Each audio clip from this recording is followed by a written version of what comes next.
Hi, everyone. Welcome to Outfest Los Angeles 2020. My name is Brendan Lucas. I'm the Legacy Project Manager for the Outfest UCLA Legacy Project. It is my pleasure to welcome you to this Q&A for PS Burn This Letter, Please, an incredible documentary. And we have the opportunity to talk with the creative team behind this remarkable story. I am joined today by Jennifer Teixeira, who is the producer, director, and editor of the film, as well as Michael Seligman, who is the producer, director, and Craig Olson, who is also the producer. So I'm joined by these lovely folks here today to talk a bit about this incredible story that was something like 5 years in the making of the producing of the film, but many more decades, several decades in terms of the overall story that they brought to life on screen. So welcome, everyone. Thank you. Thank you. For having us. Thanks so much for being here. There's so many questions I could ask about this remarkable true life story. I guess just to start, it all revolves around this incredible trove of letters that was written by New York-based drag queens in the mid to late 1950s. And this trove of letters was discovered in a storage unit in Los Angeles. So maybe Michael and Jennifer, you could tell us a little bit about how you came to learn about this story. And Craig, feel free to jump in if you can help enlighten us on how are these letters discovered and what brought you to want to make a film about it? I think I should probably start with Craig because he's the one who found the letters, actually. Really? Oh my gosh! Thank you. Yeah. I ended up a very important Hollywood figure died, who is very important to Richard Koenigsberg, who runs the Edward F. L'Amato Foundation. And that foundation gives money to the arts and scholarships for actors, artists, directors, and projects. And he passed away, and all his personal effects were put into a storage unit. And after the estate was settled after several years, there was this box of letters that was discovered. And it was like, when I discovered these letters, I knew immediately that they were important. They were definitely entertaining. And there was over 200 letters written by a group of friends like you said, through the mid 50s to the late 50s, into the 60s, pre-Stonewall. And what I found fascinating about the letters is they were drag queens. And I was like, I had never heard of anything like this before. And I love the art of drag. I love transformational art, and I love transformational artists. So this immediately got my attention. I called Michael. I said, run, don't walk, get over to my house immediately. You've got to start reading these letters. And we knew that there was a story here, and it was just so important. And Michael did such an amazing job taking the reins and starting to do some research on it. At first, I was just gonna do like a little reading on a stage, of these letters, because they're so good. When you read these letters, you feel like you should not be reading these letters. They're very confidential, they're very personal, and they talk about sex. They talk about what they're wearing, where they're going, who they're seeing, falling in love, being in love, falling out of love, getting involved in marijuana. It just everything of the time. But really, the essence of the letters were they were so human. And Michael did an amazing job doing research. So Michael, take over. Yeah, so I have a background in television, in documentary style TV shows, and was a research producer for a number of years, and then became a writer. And my first kind of real job in TV was researching old Hollywood. And so it was like the second Craig called me and told me about these letters, and I came over and I started reading, and I thought, okay, great, like let's put my research hat on. And so start Google searching New York City drag queens 1950s, and not really a lot popped up. And so I thought I'd call one of the LGBT archives, one of the big LGBT archives, and sort of like naively just ask them, so I have this box of letters, they're written by drag queens in the 1950s, and they're about 150, 200 letters. And I'm just wondering what else you have written by drag queens in the 1950s, because I'm doing some research on this project, and I just want to find photos and movies and whatever else you have. And there's this really long pause on the phone, and the guy's like, I'm sorry, you have what? I'm like, yeah, it's like a box of letters written by drag queens in the 1950s, and it's kind of a window into drag this circle of friends. And he's like, you are holding on to a box of gay gold, and you need to do something with that. And so right away, it was like, okay, we sort of recognized that this was something really unique and special, and just began trying to piece together as much as we could. And because the letters were so old, I mean, they were, most of them at least 60 years old. And we assumed, okay, these people probably aren't around. Right. You know, if they were, they'd be very old. And, you know, good luck trying to find any of them, because they mostly only signed their letters with their drag names. So it's like Love Gigi and Love Georgie and Charlie and you know, Daphne and Josephine, and you know, it's like, what's the index you're going to look in? And so it just began with, you know, reaching out to a lot of LGBT experts and, you know, archivists and kind of just being detectives, until one day kind of put a bunch of clues together and made a phone call to somebody who I thought was somebody, you know, mentioned in the letters, and hit gold. You know, I asked him like, you know, so did you know this person named Reno Martin? And, you know, like, was your name, you know, what was your drag name, blah, blah, blah. And, you know, he was just sort of very curious, like why I was interested in any of this. And that kind of got the ball rolling there. Looking at a bit of your writing credits, Michael, you worked on an E-channel show about scandals and Mysteries mysteries. and Scandals, Yeah. yes.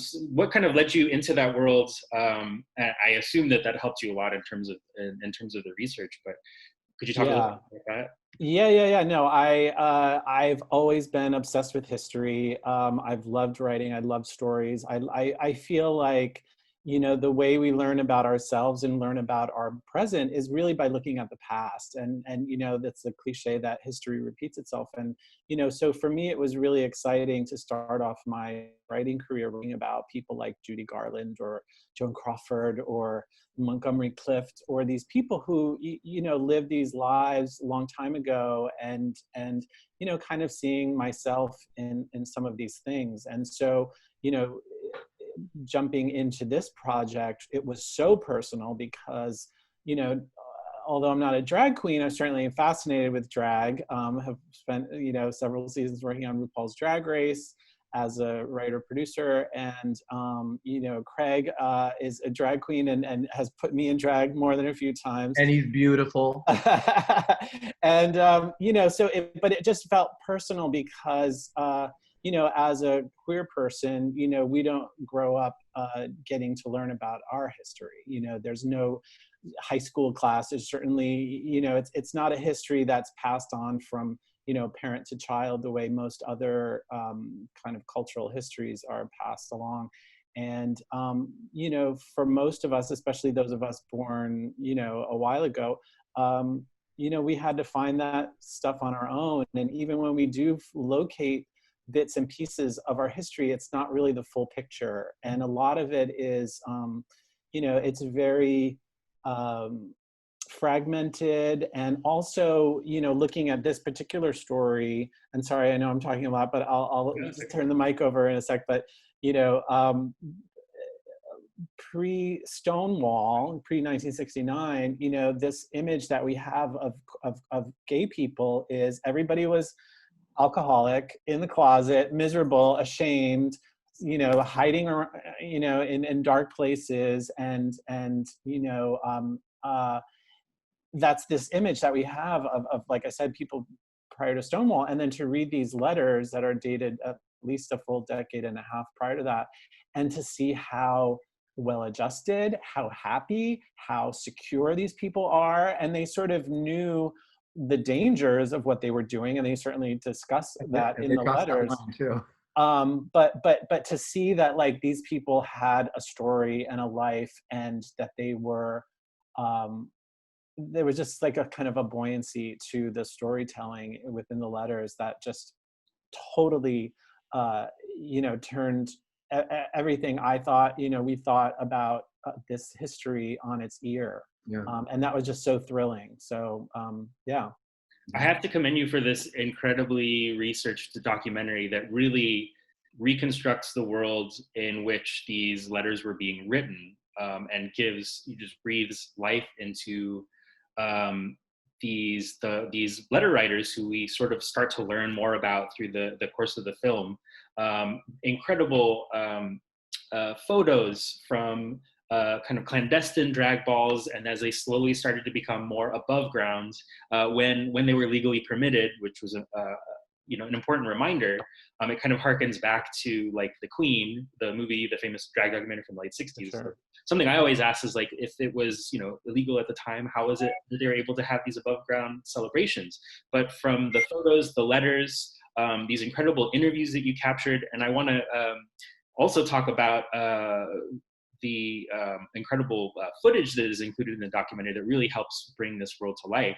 So I wanted to loop in Jennifer because she's edited very many television documentaries, documentary shorts, and I have to, it's an incredible job what you did in terms of editing and weaving all of these. I mean, you interview something like 9 of these living drag legends, some who have retired from drag. But Jennifer, maybe you could talk a bit about the editorial process, especially like where you found the footage that kind of fills in or creates the world of the mid-50s in New York.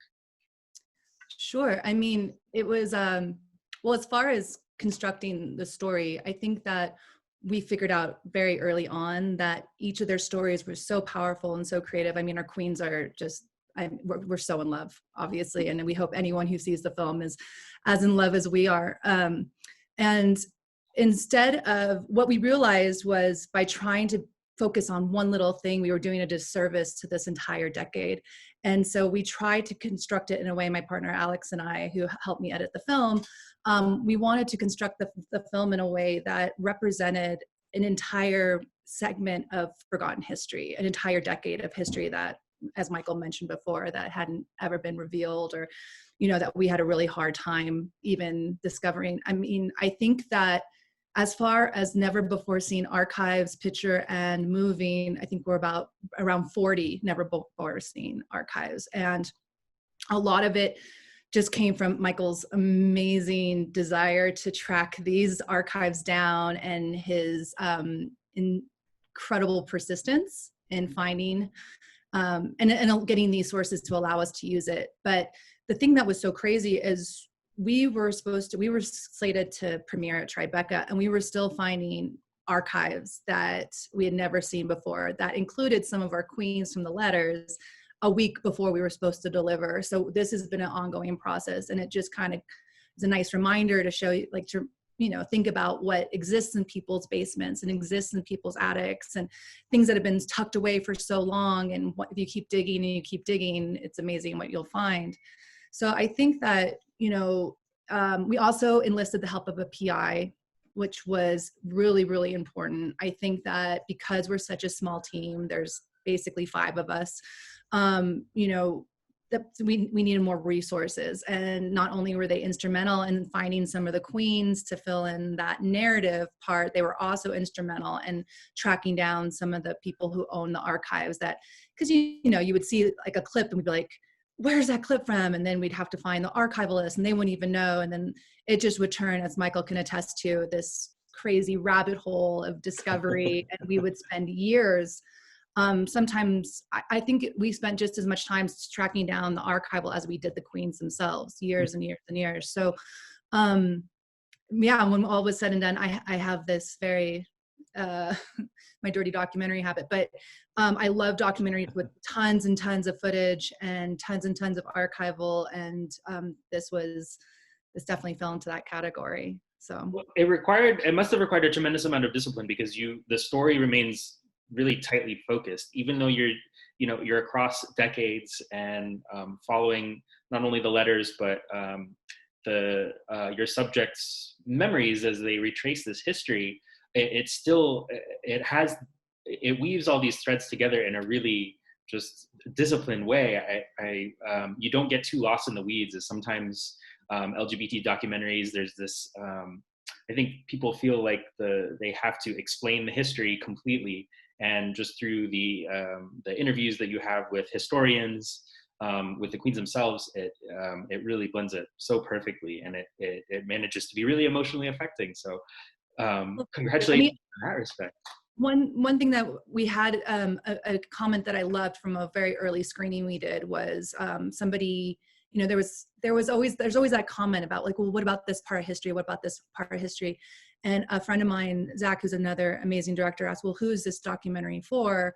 Because as a gay man, I've seen that documentary, and that documentary did it perfectly. And that documentary covered the AIDS crisis perfectly. And that documentary did the drag balls of the Queen did that perfectly. And so we were really careful to, you know, we had this amazing just wealth of the letters and the stories. And so we try to stick as cleanly as possible to our queens and that time in history.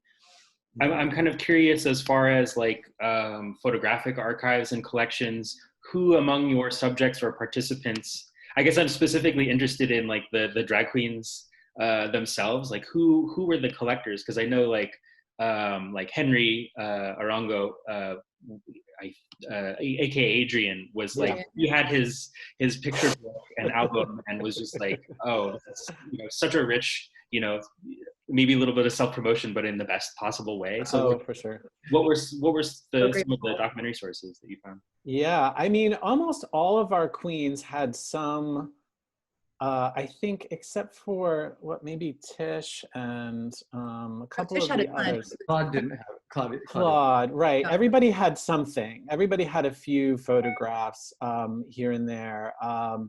And, you know, some of the archives that we found actually led us to the queens, like what Jen was talking about before, like searching for an archive led us to a person who's actually in the film.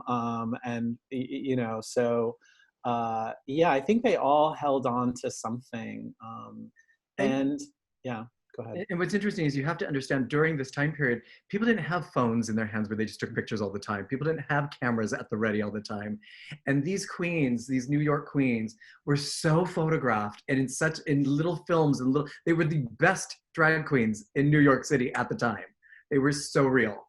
And at a time when it was illegal and you could be arrested just for wearing women's clothing. And they were so good. And just to, like Jen saying, like we were literally up to the wire and we found footage. I literally found one of our prominent queens in a snippet of a footage about the Apollo Theater. Wow. And I was like, oh my God, stop, that's so-and-so. It's like, no, that couldn't be so-and-so. No, that's so-and-so, she's wearing the famous dress. Oh my God, you know? And so it was like, then we had to find that person. And it's like, so these queens were photographed. These queens were out there. They were doing their thing. And to be able to find this footage, it was really genius on the part of Jen and Michael for really finding that and using that archival footage, which was a very good call. Isn't that amazing the way it links up? You're both kind of excavating each individual subject's history, but then it manages to link back, you know, identifying some of these kind of gaps in the archival or written history where it's like, oh yeah, it's Mm-hmm. that person all along. Yeah. And I think, you know, today we have kind of a sense of who, like, oh, this, you know, these are the queens in New York City, and these are the Chicago queens, and these are the house of this and the family of that. And, you know, it was very much the same. And, you know, even back then, and to be able to, you know, look at some of this footage with these people and say, oh, that's so-and-so, and that's so-and-so. And then to be able to cross-reference those people back to the letters. So they were all talking about this, you know, there was a very vibrant drag community in the 1950s, and there were queens that were well known, despite the fact that they were just hanging out at bars. There was no drag queen hosting, you know, like drag bingo. There was no drag brunch. There was no, like, you know, any of the things that we just assume, you know, for today. You know, every queen, every town in America has their, you know, their drag queen. And, you know, yet these people made names for themselves and created a community and created a language that still exists. And that was the other thing, was like, you know, this whole vocabulary that there's no definitive book on drag, you know, aside from Esther Newton's, you know, book Mother Camp, who we interview in the documentary. You know, she wrote this in the late 60s, and it's still the only sort of anthropological look at drag culture. So even that is more than 50 years old, but yet to see how this history and this language has you know, been passed down in some form or another from generation to generation, and sort of, it's kind of remarkable to see that. It is really remarkable. Yeah.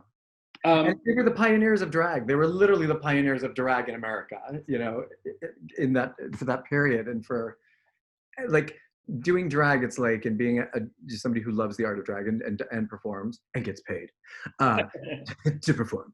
I'm like, I never really, I was out there just doing my thing and doing my art, but I never really knew the history of where it all came from. And none of these queens know. I mean, I like to think of myself as a very educated person, and I know a lot of stuff, and I know a lot of stuff I shouldn't know. But learning about these letters and these people just gave me a sense of my past. And it made me realize that I am good. You know, I am good. I have a clearer understanding of who I am and why I do what I do. And I'm hoping that through our movie, which I think it really does very well, I hope that translates to other people out there, just knowing that they could live another day because other people have come before them and they fought the fight and they went to jail or they lost their lives and they did their thing, they did their art, and they were themselves authentically. And I think that's one of the messages of the movie that we really want to have come across. This is like, live your life, be your best self. Don't hide, because you have so much to offer the world and your art matters.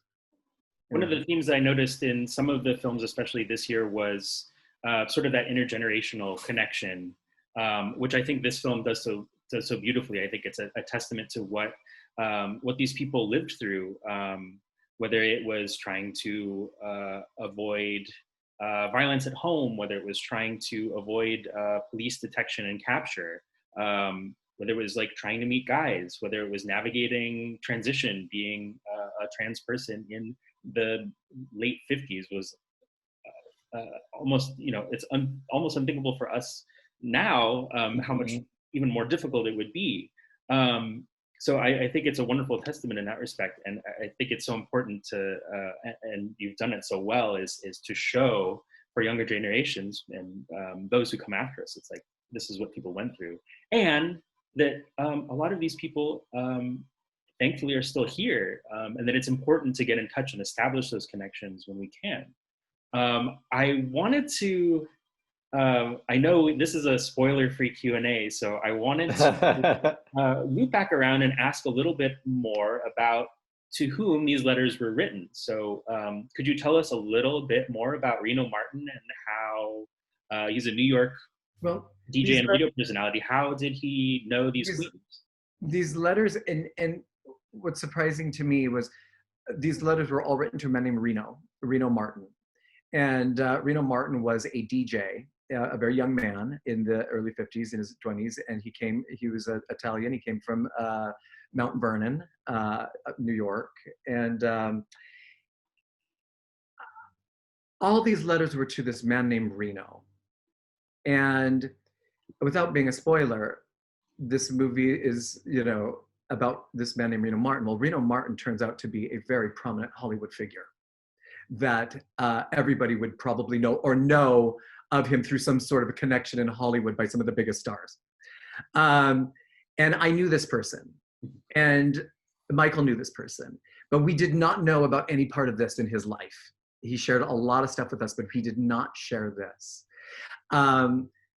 That he was the one that held this key to this hidden history that doesn't exist anywhere unless it's in people's basements and attics. And he held onto this key that unlocked this history that is so important today. And we believe, Michael and I believe, that Reno Martin is a name for, is it Guys and Dolls, Michael? Was it Reno Sweeney and Martin, the two leads in, is it Guys and Dolls? It's Anything Goes. Anything Goes. Just two characters. And knowing the person who Reno Martin is, we do know that he loved musicals, and he loved sort of the girl and the guy with the gun, you know. And so I think that he kind of derived those two, Reno Sweeney and Martin, I forget the lead in that movie's name, but he put those two names together, and I think that that's how he came up with his alter ego. And so I think that like really like the long and the short of it is that Reno was this kind of larger than life figure who was friends with a lot of these drag queens, you know, and they kind of look up to him and they wanted to share their stories with him. And so he becomes, you know, because he lived in the city and then moves down south to pursue his DJ career. And they, you know, write him to keep him in the loop. I think in a way they were looking for maybe a little bit of approval and just kind of keeping that relationship alive. And, you know, we were lucky that he, you know, from the South to like all the different places that he eventually moved, that he took these letters with him. And so clearly, you know, I don't know if it was just as a way for him to, you know, want to look back on his past at some point. You know, I save a lot of letters and stuff too, you know, but that he kept them with him, you know, and we don't have that kind of stuff today. You know, we have emails and text messages and Facebook and that kind of a thing, but like, you know, it was like a physical object that he could keep with him. And so we're kind of lucky that he had the foresight to hold on to them for so long. Oh my gosh, totally. And you know, it's interesting, when this person passed, he left one letter in a plastic sleeve and one photograph. And it was the only photograph we had. When he passed, he left it in his private safe in his home in a plastic sleeve. And when we were cleaning out his safe, I was like, look at this letter. This sounds kind of weird. This sounds like this could be a drug. Okay, just put it in the box. We got to put this away. We got to go. So I lost the letter in the picture. I didn't know where it went. Well, it went into storage. And rediscovering that later, I almost felt like this person left kind of like a little scavenger hunt for us to find this. Like he had a great sense of humor. So I think it was one of those things where he put it there for us to discover. And I think if looking down on us today, I think he'd be very pleased that we did, and that we were able to tell a story in such a great way, and bringing Jen on, who's this award-winning, amazing editor, who's so sensitive to the subject. It's so great. It's just we're pretty proud of it. Am I talking too much? Jen, yeah, could you talk a little bit more about sort of the hunt for especially home movie footage? And I think we had kind of talked about it before, but like there is that tendency to get like kind of documentary fatigue if you've seen the same footage to make the same story beats. What was that process like, especially trying to locate moving image footage that was from the era, especially like amateur footage that was contemporaneous?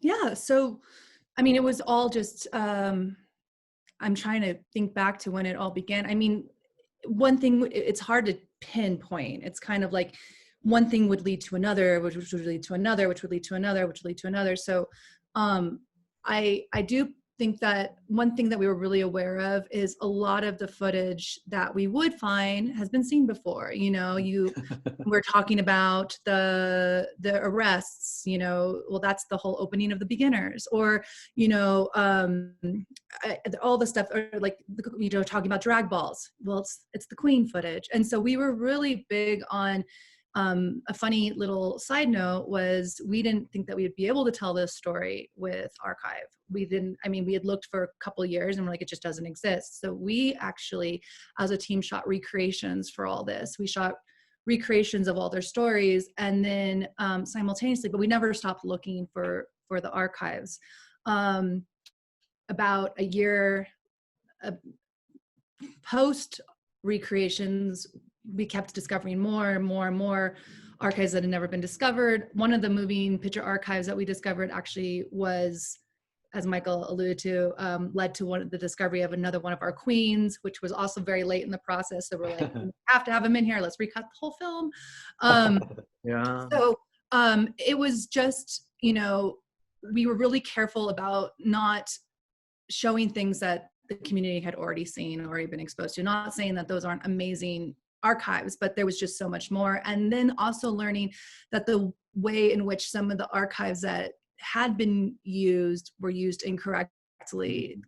And the only reason we knew that was because they featured one of our queens who happened to be in it, who was like, no, that's not happening there, that's happening here. And that's, not to throw anyone under the bus, but I mean, when you're dealing with footage from the 50s, you're only as good as what exists. And, and we were just really lucky that way. And again, very, very, very persistent.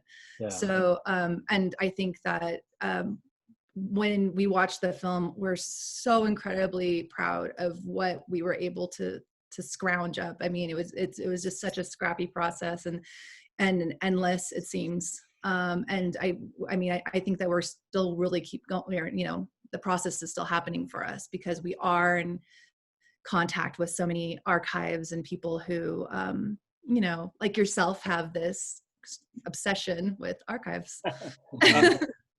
I think I had read in terms of trying to track down the subjects of your film, there had been a little bit of resistance, and it got me to thinking. It's like, well, there must have been like oral histories recorded with a lot of these people if they're still around, like LGBT historical societies. Oh, they must have recorded something with these living legends, and it turns out your film, in the process of recording these interviews, are some of the first time that they've gone on the record. Almost all of them. Yeah. Except for James Bidgood. Right. Yeah. I think that it because it's the 50s. Down to the very last minute, once we would make the connection, and they'd be like, "How did you find me?" and "Where did that whole?" And then Michael and I spent a lot of time establishing friendships, and so it was especially with Terry Noel, Robbie Ross, that was just we probably spent like anywhere from 6 months to a year on the phone, up to the point Claude, up to the point a week before where they're like, we're not sure. And we're like, well, at the very least, we'll just come and visit, and then I think once they realized how just blown away we were by them and their stories and how special we thought their stories were, once the floodgates opened, it was just extraordinary. And we got to spend so much time with them, and they are all in their 80s and 90s, so that's not lost on us either. Mm-hmm. I spoke with Terry today, and she says, "Hi, everyone," but so I think that we're so lucky that Reno left this little trail for us, and that we got there just in time. If we would have waited another 10 years to make the film, it would have been completely not a different film. Yeah. So I have to commend you for your positive persistence, because sometimes people have to be reminded that their stories actually are important, especially when it comes to that stigma. And that's the thing I just wanted to bring up, is that we look at them, like we're like, oh my gosh, you're our heroes, thank you so much, and they're like, what's the big deal? We were just living our lives, and I don't think we appreciate, and I don't even know if they appreciate how daring it was to go against everything. Like, it's still dangerous to be gay, it's still dangerous to be a drag queen. And it was doubly, triply, quadruply so 60 years ago. And so the fact that these people got, in their, put on their wigs and their heels and their lashes and, went out onto the street was such an act of defiance. And the fact they did it again and again and again, and risked so much. And I think it just speaks to their humility of the subjects, of how, they're like, well, why do you want to talk to me? What did I do? What did I do? It's like, oh my God, are you kidding me? What did you do? You're everything. You're everything to me. And one commonality, the one thing that they, obviously when one of our interview questions would you change anything? Or would you, if you could not have lived that life, would you, and it could have been so much easier for you? And all of them were like, no, I had to be myself. There was no, without hesitation, and it was just to have that much, pizzazz and oomph, and just confident in who they were back then. And because they are now. they were artists, you know, they were artists. Drag is art. And if somebody told you that you can't do your art, of course you're going to do your art, you know, of course you will. And they're such wits. They are in their letters, but even still, I mean, to be in your 80s or 90s and still be that sharp and just like having a humor about yourself, but also about the times, but you know, still telling it like it is as they saw it was just so incredible in the film. I think at one point I read in an interview, there was talk about in the earlier phases of this project, like, well, maybe it, you know, I think it would make a great book. Like, would this make a, you know, could this be a book project? Or so I'm kind of curious. You can share as much as you want or as little, but I'm kind of curious about the ultimate, I guess maybe destination for this incredible resource. Is it something that will become public? Is it something that is still, you know, has to be kind of processed? And well, I think, you know, we've always talked about like this is such a vital part of our shared history, and you know, we would like to, you know, make the letters available just in some way, you know, so that people can just have access and to just see the letters themselves, the paper, the handwriting. It's like such a window into the language that they use of time. The language they use is just so good. There's even one letter where one of our queens is she's reading the other queens, like giving them the read. What is it called, Michael? Giving tea to the shade to the tea. What is that called? Throwing shade. Throwing shade. Yeah, something like that. And they're throwing shade. This one is writing about it and throwing shade on all the other queens that what they were wearing the night before. And it is hilarious. It's like the first read in history. No, yeah, documented, right? It's first so documented, for sure. And it's like, and then we have like the words they use, like glamazon. You know, I thought that was something that was invented in the 90s, that word. But no, it was back in the 50s. They called themselves the Bamboozle Glamazons. They were a group of friends, and they were the best. You know, and they were all so different, and they were arrested, and they were not loved, and they were beaten up, and it was just, but they persevered, and it was like, So to answer your question, I think, you know, we would like, we've you know, as I've been, you know, we've been reaching out to different archives. Everybody wants to know, like, well, what are you going to do with these letters? And so we've been asked by several archives, like, if when we're finished sort of, you know, with our project, if they would be allowed to, you know, get the letters and have them. And so I think we'll have a few options of where to put them, but we do want to make it accessible and, you know, people should read these letters. Inspiring, you know, like the letters inspired us to this. And so, like, who knows what else they'll inspire other people to, you know, pick up, you know, go and look in their grandma's attic, you know, like go and see what their gay elder down the street might have, you know your history, you know your history, ask the questions, find out, learn, educate yourself, you know, so that you can educate the next generation, so we don't have to figure it out on our own. Every time as gay people, every generation has to rediscover themselves, you know, and there just needs to be more education. I think this will definitely help with that. Absolutely. Definitely a call to action to know ourselves better and find out our own histories. We're getting close to the end of the time that we have, but I so hope this film, I think as you mentioned before earlier on, this film was originally destined for Tribeca, kind of like a New York homecoming. A lot of the participants in your film live in New York. So I think it would be, I thought that was, you know, such a great opportunity, and unfortunately it didn't come to happen. But could you tell us, as best as you know, kind of what you plan for this film and any other closing thoughts? Jen? Sure. Yeah, I mean, we're just like everybody else. We're kind of trying to ride this wave of COVID, and it changes from day to day. We are a little bit in a different situation because we want our subjects to be able to be celebrated, and we don't want to wait too long. It's not, you know, just because of their age and everything like that. So we're actively trying to find distribution. We got the news that Tribeca was not canceled, it's actually postponed. So it will make its way back to New York eventually, if not in one of the New York festivals in the fall.